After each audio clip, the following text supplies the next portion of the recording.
Kasi malay mo, para sa'yo pala to.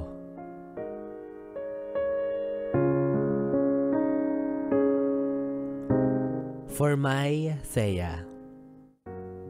Year 2014 noon, nagkakilala tayo.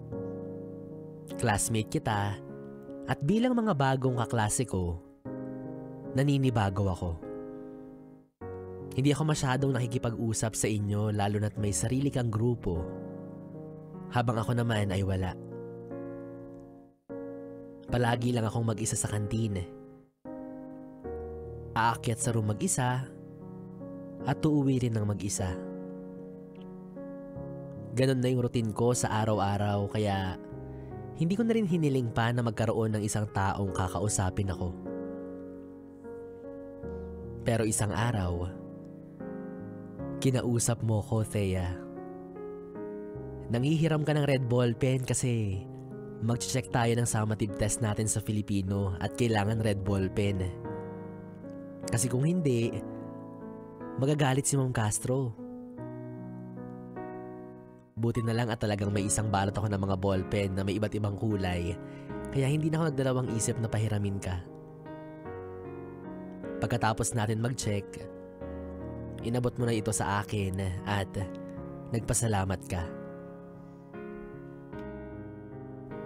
Hindi ko malilimutan yung nararamdaman ko noon. May kumausap sa akin?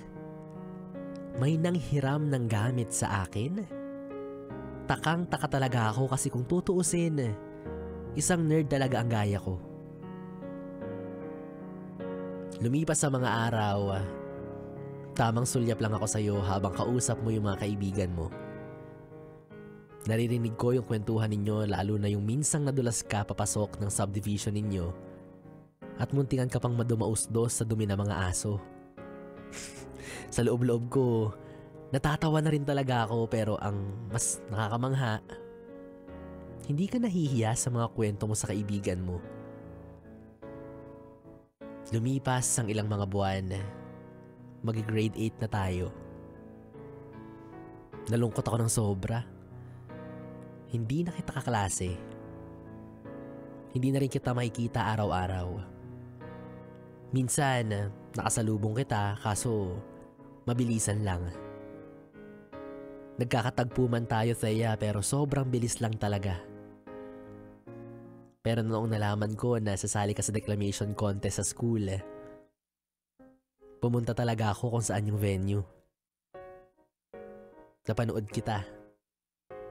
Ang galing-galing mo. Pero kitang-kita ko yung pagkalungkot nung tinawag kang third placer. Pero alam mo, sobrang saya ko noon at proud na proud ako sa'yo. Nagtakbuhan yung mga kaibigan mo sa'yo at nagkagulatan tayo. Kasi hindi mo inaasahang nandun ako. At nagulat naman ako na napatingin ka sa direksyon ko.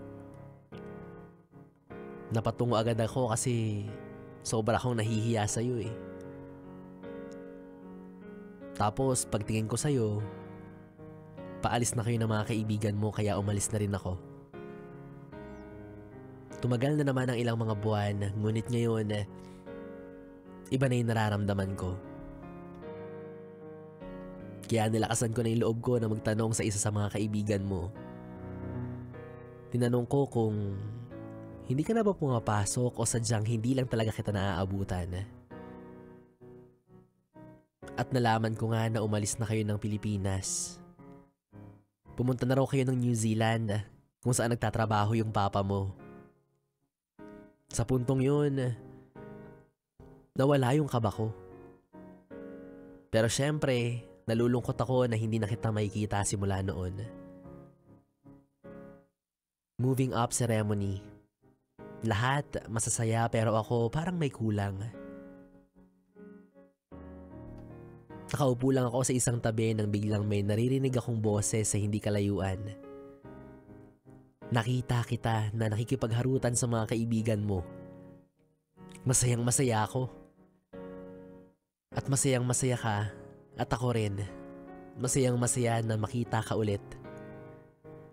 Siya nga pala, bagay sa'yo yung balabal na nakabalot sa ulo mo ah. Yan ba yung bagong fashion sa New Zealand? Sobrang ganda mo talaga, Thea. Nang biglang papalapit ka sa kinauupuan ko, tinawag mo yung pangalan ko at nag-congratulate ka. Naaalala ko hindi ako nakagalaw. Basta napangiti na lang ako habang sinusundan ka ng tingin papalayo sa akin. Hindi ko naman alam na yun na rin pala yung huli nating pag-uusap. Pagkikita at lahat-lahat. Taong 2020 bago mag-pandemic, nagtawag yung president natin noong grade 7 ng isang dinner kasi kakauwi lang din niya from Canada.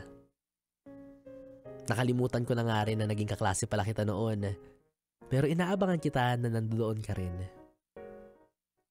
Nagkwentuhan, nag-inuman, nagharutan ang karamihan. Pero gaya pa rin ng dati, tahimik lang ako na nakikisabay. Nang biglang nakita ko si Annalyn na BFF mo. Noong una pa nga akala ko ikaw siya. Hindi pala. Naghahating gabi na pero hindi ka pa rin dumarating. Hanggang sa may nag-isang nag-open up patungkol sa'yo. Marami ang nanahimik at hindi ko alam kung ano nangyayari. Bigla na lang umiyak si Annalyn. Hindi ko alam kung sa kalasingan ba o kung ano na. Nang bigla niyang banggitin na wala ka na. Yung mundo ko at paligid ko noon parang huminto tapos pilit kong iniintindi ang mga sinabi ni Annalyn. Ang kwento niya kaya pala kayo nag-New Zealand para magpagamot ka. May sakit ka na pala. Stage 3 leukemia. Ngayon naaalala ko kung bakit nakabalabal ka nung moving up ceremony ng batch natin. Nakailang chemotherapy. Kaya, naubos na yung napakaganda mong buhok. Nagsiuwian na yung lahat at ako rin. Pero ang masayang gabi sana ay napalitan ng sakit. Gusto kitang puntahan kung nasaan ka man, kaso hindi ka na raw inuwi ng Pilipinas. Ipinagdarasal na lang kita, Thea. At sana maramdaman mo yung pagmamahal na meron ako sa mga sandaling nakikita at nabibigyan ako ng pagkakataon na makausap ka. Isa ka sa mga bumuo ng high school life ko. At sana payapa ka na at masaya ka na dyan. Hanggang dito na lang, Thea. Yes, it's me, Nick.